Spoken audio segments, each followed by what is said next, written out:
नमस्कार मित्रांनो, मी तुमचा सूरज. आज एका नवीन व्यक्तीची तुम्हाला ओळख करून देणार आहे, ते म्हणजे प्रवीण सर. नमस्कार.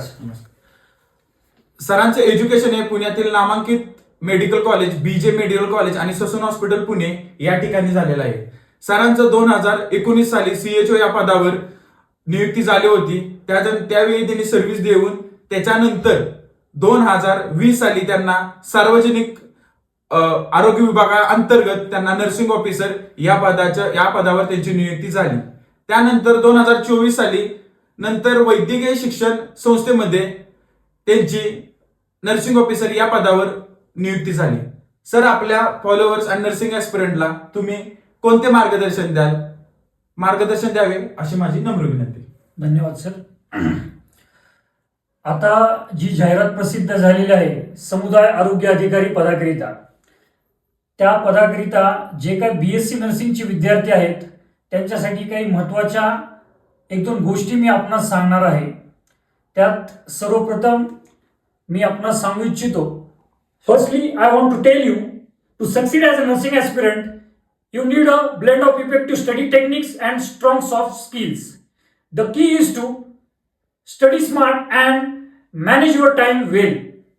समुदाय आरोग्य अधिकारी पदाच्या परीक्षेकरिता अभ्यासाच्या काही स्मार्ट स्टडी हॅबिट्स डेव्हलप करणं आपल्याला गरजेचं आहे.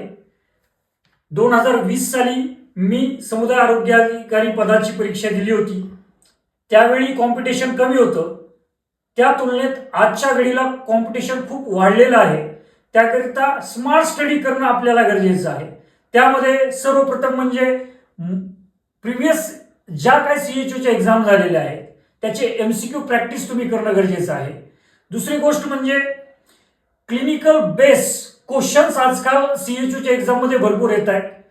तर क्लिनिकल बेस क्वेश्चन्स कशा प्रकारे होतात त्याचा आपण व्यवस्थित पद्धतीने आकलन करून आपला जो काही ज्ञान आज आपण आपल्या ग्रॅज्युएशनमध्ये घेतलेला आहे त्या ज्ञानाचा पेशंट केअरमध्ये, पेशंटच्या क्लिनिकल डायग्नोसिसमध्ये कसा वापर करता येईल आणि त्यावर काय प्रश्न येऊ शकतात या अनुषंगाने आपण सीएचओच्या परीक्षाकरिता आपण या दृष्टीनेही पाहिलं पाहिजे.